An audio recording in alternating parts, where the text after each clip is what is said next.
Welcome to Speak Out, Stand Out by Green Communications, where we're learning how to help our kids become better communicators. We believe our voices are the strongest asset we have, and our mission is to empower the next generation to use their voices to make a difference in the world around them. Whether you are a parent, an educator, or are just invested in today's youth, we hope this podcast will help you build confidence in our future, one voice at a time.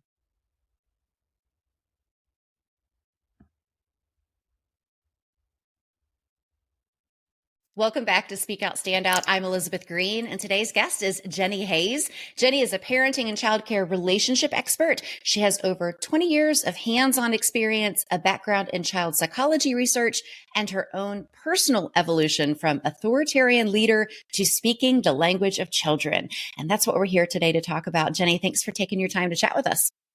Awesome. Yeah. Thank you for having me. I'm excited to be here.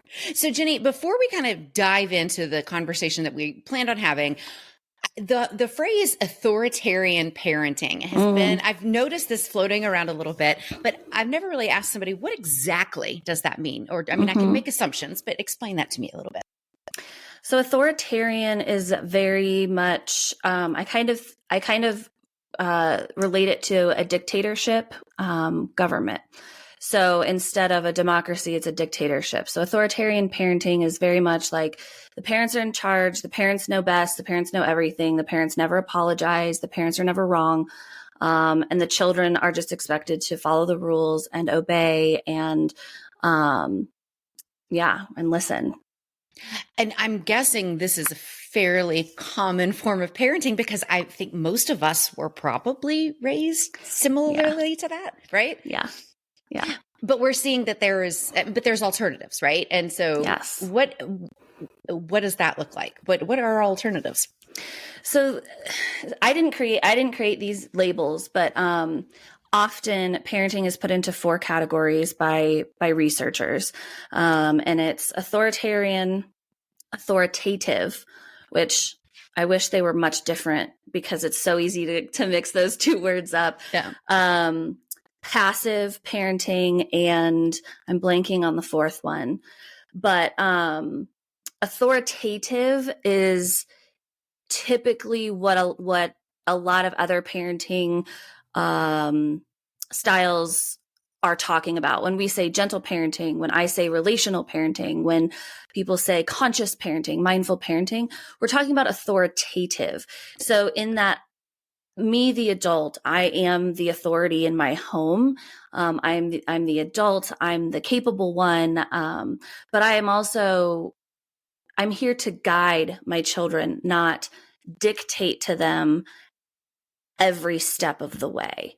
And so authoritative is that I own that I am the powerful one in the house. I own that it's my responsibility to keep my children safe and to protect them and to teach them and to guide them. And I own that responsibility, but I'm also owning the responsibility for my own actions, my own emotions, my own reactions. I'm not laying that on top of my children. I'm not blaming my children for any of my feelings. And I'm actively communicating and including my children in the decisions of our life as a family. Okay, that makes perfect sense. Thank you for explaining that to start.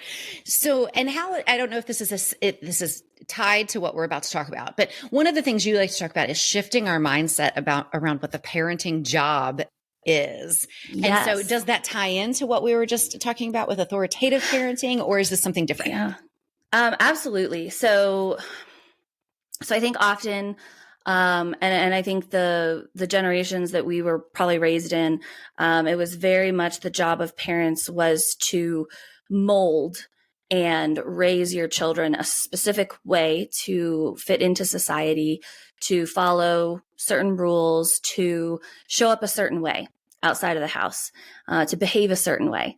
And I, a lot of times, that's the number one story that I have to undo as a parenting coach with other parents, is that that's not your job description. Your job is not to make your child into something. Your job is to keep your child safe, right? From physical harm, from emotional harm. And your job is to kind of just get out of their way and celebrate who they already are. So your kid does not come out a blank slate. Your child comes out with a personality. Your child comes out with natural gifts. Your child comes out with natural faults. And your job isn't to make them into anything. They already are something. Your job is to see their gifts, celebrate them, and, keep your toddler from jumping off the balcony. Which it sounds easier than it actually is, Yes. right? That's why we're talking about this today. So, I mean, what are some ways where do we start with this idea? If we're like, you know what, I have been trying to mold my child and I want to take a step back from that and recognize who they are and who they're growing to be. How do we just change? I know. So two things. One, you have to kind of start in reverse. You have to go backwards. You have to go back to your childhood, what was said to you, what was taught to you, and the beliefs that you're still carrying from years and years and years ago. Because beliefs were given to you and you were raised in a household with beliefs, and everybody has them. No one is immune to how they were raised. And so first you have to go back and explore, what are the stories I'm carrying that don't belong to me, that were given to me by adults in my life. And often that's obey. Someone always has authority over you. Someone always knows better than you. Just follow the rules and everything will be fine. Or follow this timeline of existence that someone said was the right path in life, etc. And so undoing those stories from our past is kind of the first step in shifting the present. And then the second piece that I would say to people is that learning to approach life with curiosity. So instead of having all of these expectations and things like my 2-year-old or my 5-year-old or my 17-year-old should be doing this, should be doing that, should be acting like this, should be achieving this at this point in their life. I've seen kids walk at 9 months old. I've seen kids not walk until they're 18 months old. Everyone is on a spectrum. And everyone learns things at their own pace. And so if instead of going into parenting with expectations and a checklist of what your child needs to achieve and accomplish, just literally just throw that away and be curious about what your child is doing. What are they doing? What could that mean? Oh, like, what are they interested in? Oh, maybe that we should get them into an art class. Like, they love drawing, and really just like become the observer versus feeling like you have to be in control of them all the time. I think you just like struck a major, nail on the head for me. I was instantly thinking back to the whole what to expect when you're expecting book, and then how it carries over from that. And with my firstborn, I would get an email every week, after he was born too, saying, these are the milestones we should be hitting and all that. And I had a very close friend have a baby very close to mine. And we would constantly be like, well, is she doing this? Is he doing this? Like kind of comparing, and not in a judgmental way of each other. I think judging our own children, Yeah. Well, and it doesn't even come from a place of judgment. It comes from a place of caring, right? That's the hard part, is that it's so hard to look at parents and say, like, we need to shift this, because you don't want to make anybody feel like they're doing anything wrong. It's simply that they don't know any better. And yeah, so it comes from a place of like wanting to check in and make sure your kid is okay, right? By checking in with your friend. And I will say, I'm almost 24 weeks pregnant right now. Oh, with my first. Thank Congratulations. You. And I will say, even I have the What to Expect app on my phone, and even the What to Expect like during my pregnancy is totally off. every week, like a couple of symptoms or a couple of things. And I'm sure like the growth of like what my baby's growing that week is accurate scientifically, but what I'm feeling or the symptom I'm having, it's always different than what the app is saying. Like they might say nausea, and I might not get nauseous until weeks after they're saying nausea is a symptom, or, my ankles aren't swelling yet, but they're saying for 6 weeks now, my ankles should have been swelling, So it's, science, there's science, and then there's developmental science, but there's no exact timeline for anyone. We're all so individual, so unique, our chemical makeup, our DNA makeup, everyone, and you're achieving what you're meant to achieve at the time that you're meant to achieve it for your purpose in life. Yeah, I like that. And I think that definitely even applies to our teenagers or tweens and things like that. Yeah. And keeping that in mind. So I think that's super valuable. So when it boils down to how to honor that and what we should be saying to our children or not saying to our children, right? We want to build those strong communication skills. How can we do that? How does this all tie together? I think that number one is creating an environment where it is safe for your kids to talk to you as early as possible. And if you're a parent of teenagers right now, like it's not too late. But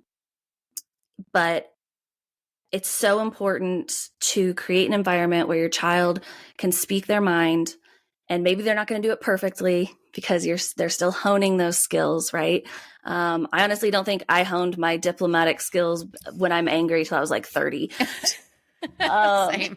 Still struggle with it. Yes. So expecting our 2-year-olds or 17-year-olds to be diplomatic when they're having big, big emotions is just outrageous, because they learn from us how to communicate. And if we're yelling, if we're reacting at them, like, what is it you think that they're going to learn how to communicate with? They're going to learn to yell or, talk back or whatever. So, but creating an environment of safety first, where you are thanking them for expressing their opinion, where you are creating an environment where, if it's a family dinner or once a week, you have a family roundtable, or even just in the car on the way to school, your kid's like, I hate today's school lunch, or I don't want to go to school today, or whatever it is, saying, I hear you. It was hard when I was a kid sometimes to go to school, and, you're already on the way to school, and you could say something else, but mostly you just need to validate what they're saying. And then the other one, I think that's a really big one, is when kids mess up, making it safe for them to confess to that. I think that a lot of times we're focused on punishment in order to correct or prevent the future behavior from happening again. And that is the number one way to drive a wedge between you and your child, is to react harshly or punish them when they are imperfect. And expecting them to not make mistakes is unrealistic. We all, as adults, still make mistakes, right? Right. So I think creating a safe environment and really inviting your kids to have a voice is number one, and number two is not punishing when they do mess up. So and I think a lot of our audience has tweens and teens. And so these mess ups, right, that we experience with our kids at these age start to get a little bit more severe, maybe, or a little bit more like this is a major issue, right? Yeah. So how do you address things when they mess up without punishing them, but with also making sure they know that this is not okay? It seems like it's a double-edged sword. How do you do that? Absolutely. So we use what's called natural consequences. The world is going to react to our actions, no matter who you are, no matter how old you are. There's cause and effect everywhere. So especially when it gets to teenage years, maybe they have their license, they have the ability to drive, and they're getting their independence, and they're not under your watch as much anymore, and you don't necessarily know what they're doing all the time. That becomes, higher stakes. And so when your teenager messes up and they, if you've created the safe environment and they come to you and confess, or even if you find out and they didn't tell you, either way, sitting down and having a conversation, a calm conversation about it. Hey, I found out about this, or hey, you've told me this. We need to talk about what you think is a fair consequence, or let's talk about what happened after that. So let's see. So your teenager, let's say they got in a fight at school, got in a fight with a peer at school. Fists were thrown, big deal, physical altercation, got called in the principal's office, etc. The school's going to punish them. Mm-hmm. The school's probably going to suspend them for a day or two, or some form of punishment. They don't need an additional punishment at home. Home is their safe place. They screwed up at school. The school is punishing them. That's a natural consequence. Talking about it at home, exploring how they could have reacted differently, or exploring what the heck happened to cause that reaction in you, like that severe, having a conversation with that other child that they got into an altercation with, bringing the other parents into it, discussing how to move forward, things like that. But ultimately, you're bringing your child into the conversation. I work with a family who has teens now, where she abused her phone privileges. She's not supposed to have her phone on after bedtime, and her parents have the ability to check when she's using her phone. Mm-hmm. And so they saw that she had been using her phone after bedtime for a while, and they sat her down, and they didn't take her phone away. They didn't say, this is what's going to happen, or how dare you, or, blame and shame and guilt and all of that. They sat down and said, hey, we looked up your phone usage, and we know that you've been using your phone after 9 p.m. And she was all, she's like, yeah, I've been talking to my friend and this or whatever. And she kind of explained herself, and she looked sad, and she already felt guilty. You could tell she already felt guilty. And the parents said, so what do you think is a fair solution for this action that you took? You broke our trust, and we don't want this to keep happening. What do you think is a fair solution? And she said, well, I used my phone after bedtime five nights or something. She's like, I think it's fair that I don't get to use my phone for 5 nights. And they actually let her come up with the punishment, which it's a consequence. There is a consequence, right? Right. But it's not, when I say punishment, it's often a parent standing over a child in their power, yelling and shaming and how dare you, and you did this, and you're grounded, or you lost your privileges, and this and that. And that's a harmful way to punish, and it's unnatural, and it's not accurate to how the world is going to be. The real world is going to be when your kids leave the house. We need to be teaching as natural as possible consequences. But the most important thing that will affect their future behavior is if they are part of the conversation, they are treated with respect, and that they're included in that decision making, because then they're going to think twice about it in the future, because they're bought in with you about, why don't we use our phone after bedtime? Have you felt really tired this week? Yeah. Okay. Well, let's think about that in the future, Yeah. I think I love everything that you're saying. And I feel like it's exactly on target with what we're trying to do with build communication skills in our kids. When it comes to consequences and punishments, you're exactly right. It's still the conversation part of it is so important. And I envisioning my own son when you're talking through these scenarios, and I could just see if, we're standing there saying, you broke our trust, you lose your phone now. His reaction would be like, it's not fair. It's not fair. He would never have that time to come to the understanding that he made a mistake and here's how Mhm. we're going to fix it. So I think that that's super valuable. And so what you talk a lot too about our, breaking generational trauma cycles and all of that. Is this how we do that, by this relational parenting? Yeah, yes. That's the whole goal of relational parenting, is to ultimately break the trauma cycles in families. And trauma happens, trauma isn't always visible. There's a lot of invisible trauma that occurs in a lot of families. And it's emotional trauma, it's mental health trauma. And the way that we treat our children and the way that we talk to our children is a huge piece of that. Being mindful and intentional with what we're actually teaching our children is how to relate to the world and how to relate to the people in our lives. And we can look at the divorce rate, we can look at toxic friendships, toxic family relationships, people leaving the house and never going back to talk to their family. And the way that we listen and respect and communicate with our children, like, that's when it starts. They start learning how to relate to one another. They start learning how the world is going to treat them. Or they leave and learn that the world isn't going to treat them that way. And they look back and go, wow, that was a messed up home environment. And the last thing that they learn is how to feel about themselves.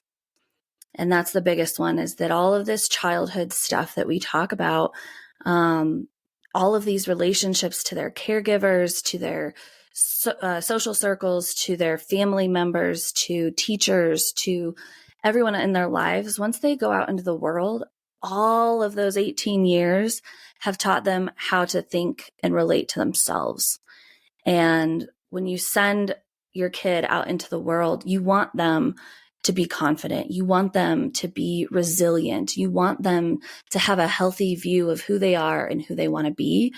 Not that they are walking out of your house full of shame and guilt and a lack of confidence. And I don't know how to make decisions, and I don't know how to overcome hard times and things, because I was just yelled at and corrected the whole time. And so they go out into the world looking for that, to be corrected and yelled at, and instead of being self-sovereign.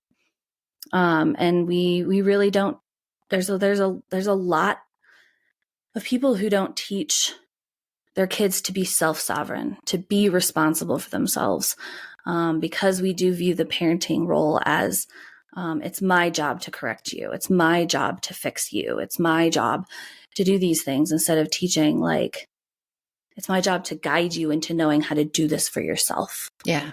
And so the generational trauma patterns, we were raised in that. We do the same thing to our kids. They grow up, leave the house, find a spouse, and they have kids, and they yell at their kids, or they, God forbid, beat their kids, or, any of these other very visible traumas happen. And the cycle just continues. It never stops. Someone has to step up and stop it. Yeah. I have one last question for you, but something you just said about, raising them to be self-sovereign. We were watching a TV show last night, Young Sheldon. My kids really like that I one. love that show. And the grandma at one point was talking to the Yes. mom, and she said, if you're doing your job right, they will grow up and not need you. And as Yes. a mom, that's so hard to hear, because I can't imagine not being needed after being needed for the past 14 years every single day, Yeah. But that is something that is so true, and such a good little nugget out of a comedy show, to keep in the back of our minds. But it ties exactly to what you were saying about that is the goal, right? Yeah. Well, I would say that, I wish, and I'm sure other people listening to this are like, oh my goodness, I wish I would have known this when I was 24 weeks pregnant with my first child. Right. Right. Because here we are many years down the road, and realizing, some of the ways I've been parenting, I'm not proud of, or I don't think are the best way. So what do you say to the moms and dads like me that we're deep in it now, and we want to we want to do these things. We want to do right by our children. What do you say to us? I mean, Is there still hope for us? Because obviously Yeah, you can't just be like, wake up tomorrow and I'm going to be a different parent, right? absolutely. I say that it's never too late, and it's never too late to start over. And, I think you said 14 years, and your 14-year-old you can have been whatever kind of parent you've been for the last 14 years. And if you decide today that you're going to turn over a new leaf, like you said, you're not going to wake up tomorrow and just be different. It's going to take some time. There's an evolution that has to happen. But my biggest thing that I tell people is sit down with your child and say, hey, I've noticed or I've realized that I do these 3 things or these 4 things or whatever it is as a parent. Excuse me. And I know that those things are not helpful in our relationship. And it's those things, I don't want to do those things anymore. And so starting today, I'm working really hard on getting better at those things. When you see those things occur, will you help me point them out? And giving them that little bit of like power to be able to call you out kindly, right? Talk about that. Talk about how to do it without like they're not allowed to scream at you or whatever. Saying, hey, mom, you're doing it again. That gives you the chance too to just be like, you're right. I'm really heightened right now. Like, let me try again. Or you're right. I need some space. I need to go calm down. And you go, watch a movie or do whatever it is you need to do. But having that conversation with your child, admitting your imperfections is one of the most powerful things you can do as a parent, because your child needs to know that you are also an imperfect human. I think we all have a story about growing up thinking our parents knew everything about the world. And then once you're an adult, you look back and you're like, oh my gosh, like nobody knows anything. When your parents, I think the quote is like, when your parents, how old were you when your parents became real humans or something like that? And that's just an unrealistic way to live. Our kids should understand that we are real humans too. We mess up too, because that gives them permission to mess up and figure things out as well. Well, Jennie, this was extremely helpful to me. And I know you offer lots of resources for parents. You have a podcast, you have tons of resources. So tell us a little bit more about people who are interested in learning more about what you offer. Yeah.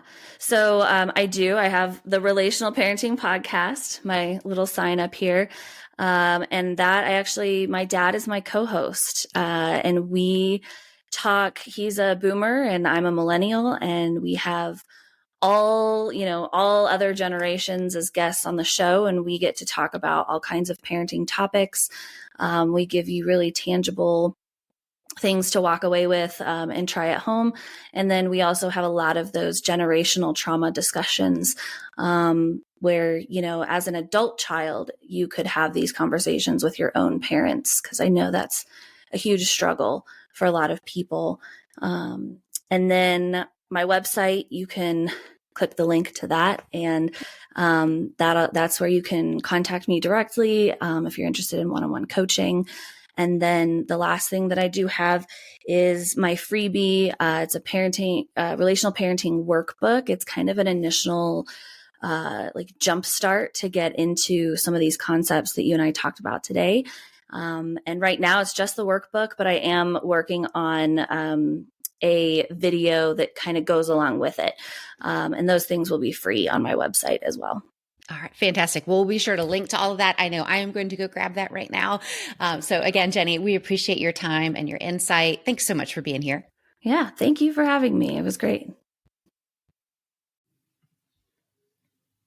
If you are looking for more ways to build communication skills in your kids, grab our free mini lesson on how to craft a polished and professional speech out of thin air, along with 52 fun prompts so your kids can practice every single week. You can find that along with info about our upcoming public speaking and debate courses for kids at greencommunicationsedu.com.